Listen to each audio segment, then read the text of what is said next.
Samani, mbona namba ngeni? Halo. Halo. Nani mwenzangu?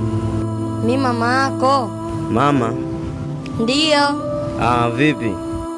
Habari za huko? Safi, sijui wewe. Mimi huku niko fresh. Nilikuwa nina shida. Una shida? Shida gani? Kiasi cha fedha nifungue biashara. Mimi kwa sasa hivi mambo yangu yapo sawa mama. Pambaneni wenyewe huko kijijini. Mimi nipo mjini ndo kwanza najitafuta, afu mnaniambia kuhusu mambo ya hela. Naitolea wapi? Tusaidie mwanangu. Kwani mzee si yupo huko? Kwani mzee amefariki? Si yupo? Pambaneni wenyewe. Usiseme hivyo mwanangu, tusaidie. Mimi mwenyewe kwangu huku maisha magumu, sielewi vile vile. Sawa mwanangu, Mungu akubariki. Ndio hivyo bwana, msinisumbue bwana.